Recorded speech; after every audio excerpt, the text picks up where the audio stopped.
जय हिंद। आइए देखते हैं गति किसे कहते हैं। ठीक है, देखिए अगर हम गति की बात करते हैं तो गति, जैसे कि आप जानते हैं, जब कोई भी वस्तु अथवा पिंड अगर समय के साथ अपने स्थान में परिवर्तन करता है तब हम उसे क्या कहते हैं, गति कहते हैं। कोई भी वस्तु अगर समय के साथ अपने स्थान में परिवर्तन करता है तब उसे क्या कहते हैं, गति। जैसे एग्जाम्पल में चलती हुई कार, अगर कोई कार चल रही है तो इसका मतलब वो किस में है, गति की अवस्था में है। और अगर यदि कोई व्यक्ति दौड़ रहा है यानी कि धावक, वो भी क्या कर रहा है, गति कर रहा है। ठीक है, तो याद रखेंगे समय के साथ अगर कोई भी वस्तु अपना स्थान परिवर्तित करती है तब हम उसे कहते हैं गति। ठीक, विरामावस्था की अगर हम बात करते हैं तो जब कोई वस्तु समय के साथ अपने स्थान में परिवर्तन नहीं करती है तब हम उसे कहते हैं विरामावस्था। हम उसे क्या कहेंगे, विरामावस्था। जैसे पेड़ पौधे समय के साथ अपने स्थान में परिवर्तन नहीं करते हैं, अर्थात निरंतर वो अपने स्थान पर बने रहते हैं, इसलिए हम उसे क्या कहेंगे, विरामावस्था में कहेंगे। ठीक इसी प्रकार से अगर हम मकान की बात करते हैं तो मकान की अगर हम बात करते हैं तो मकान भी समय के साथ अपने स्थान पर पड़ा रहता है, अर्थात अपने स्थान में परिवर्तन नहीं करता है, तो हम इसे कहेंगे कि मकान भी किस में होंगे, विरामावस्था में होंगे। ठीक इसी प्रकार से विद्यालय की अगर बात करेंगे तो विद्यालय भी अपने स्थान पर रहते हैं लेकिन समय बीतता जाता है। इसी प्रकार से कंपनियां, फैक्ट्रियां इत्यादि बहुत सारी ऐसी वस्तुएं हैं जो समय के साथ अपने स्थान में परिवर्तन नहीं करती हैं, इसलिए हम उन्हें क्या कहेंगे, विरामावस्था में कहेंगे। ठीक है, तो जो वस्तुएं समय के साथ अपने स्थान में परिवर्तन नहीं करती हैं हम उसे कहते हैं विरामावस्था। ठीक है, अब हम बात करते हैं भौतिक राशियां। आइए देखते हैं भौतिक राशियां क्या होती हैं। भौतिक राशियां देखिए दो प्रकार की होती हैं। ठीक है, एक होता है अदिश राशि और एक होता है सदिश राशि। अगर हम अदिश राशि की बात करते हैं तो वे भौतिक राशियां जिन्हें व्यक्त करने के लिए सिर्फ परिमाण की आवश्यकता होती है, दिशा की आवश्यकता नहीं होती है, हम ऐसी राशियों को क्या कहते हैं, अदिश राशियां कहते हैं। अगर हम इनके उदाहरण की या एग्जांपल्स की बात करते हैं, जैसे दूरी, चाल, कार्य, ऊर्जा इत्यादि, ये सभी की सभी जो राशियां हैं वो सभी की सभी राशियां क्या हैं, अदिश राशियां हैं। ठीक, दूरी भी आपकी अदिश राशि है, इन्हें व्यक्त करने के लिए सिर्फ परिमाण की आवश्यकता होती है। चाल भी आपका क्या है, एक अदिश राशि है, यानी यहाँ पर चाल को व्यक्त करने के लिए सिर्फ परिमाण की आवश्यकता होगी, दिशा की आवश्यकता नहीं होगी। इसी प्रकार से कार्य है, ऊर्जा है इत्यादि बहुत सारी ऐसी राशियां हैं जो कि अदिश राशियां होती हैं। ठीक है, आइए अब हम देखते हैं सदिश राशि। सदिश राशियां किन्हें कहते हैं, वे भौतिक राशियां जो परिमाण के साथ साथ जिन्हें व्यक्त करने के लिए परिमाण के साथ साथ दिशा की भी आवश्यकता होती है, हम ऐसे राशियों को कहते हैं सदिश राशियां। आइए देखते हैं एग्जांपल, विस्थापन, वेग, त्वरण, बल, संवेग इत्यादि, ये सभी की सभी जो राशियां हैं वो क्या है, सदिश राशि। क्योंकि विस्थापन को व्यक्त करने के लिए हमें परिमाण की भी आवश्यकता होती है और साथ ही साथ दिशा की भी आवश्यकता होती है, इसलिए हम इन राशियों को क्या कहेंगे, सदिश राशियां कहेंगे। ठीक इसी प्रकार से वेग है, त्वरण, बल, संवेग इत्यादि ऐसी बहुत सारी राशियां हैं जो कि सदिश राशियां होती हैं। ठीक है, ये आपके छमाही परीक्षा में बहुत ज्यादा कारगर साबित होगा। ठीक है, ऐसे ही प्रश्न पूछे जाते हैं। आइए अब हम लोग देखते हैं दूरी। देखिए दूरी किसे कहा जाता है, किसी वस्तु के द्वारा तय की गई रास्ते की लंबाई को हम क्या कहते हैं, दूरी। किसी वस्तु के द्वारा तय की रास्ते की लंबाई को हम कहते हैं दूरी। जैसे मान लेते हैं अगर कोई भी वस्तु ए पर है, अगर वो वस्तु ए से चल करके अगर बी पर पहुंचता है तो अगर इस रास्ते की लंबाई एल है तो हम दूरी भी कितना बताएंगे, एल बताएंगे। ठीक है, यानी कि दूरी एल के बराबर हो जाएगी। ठीक, तो रास्ते की लंबाई को हम क्या कहते हैं, दूरी कहते हैं। अगर हम दूरी के मात्रक की बात करते हैं तो मात्रक इसका होता है मीटर। राशि की बात करते हैं तो ये एक प्रकार की अदिश राशि है।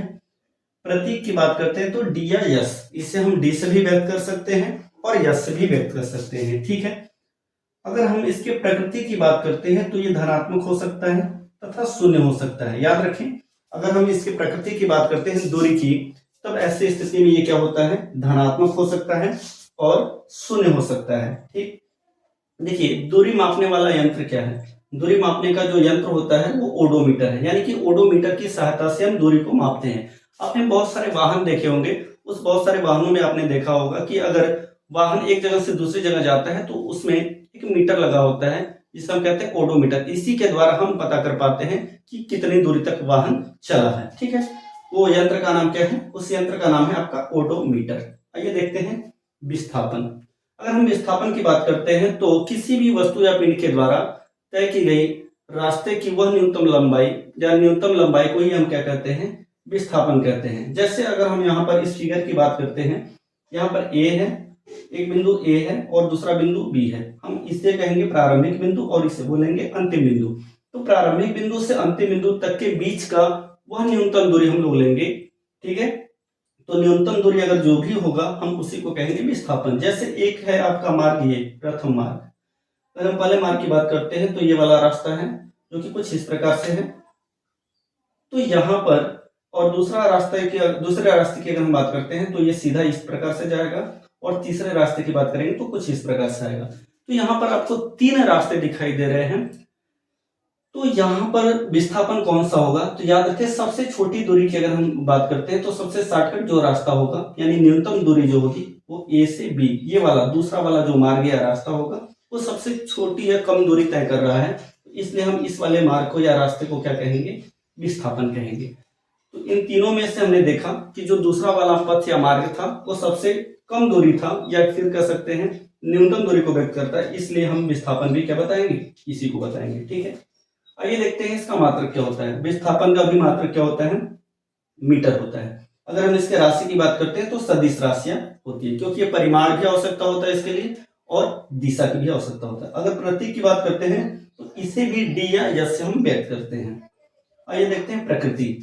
प्रकृति की अगर हम बात करते हैं तो ये धनात्मक हो सकता है, ऋणात्मक हो सकता है और शून्य हो सकता है। याद रखें जो विस्थापन होता है वो धनात्मक भी हो सकता है, ऋणात्मक भी हो सकता है और जीरो भी हो सकता है।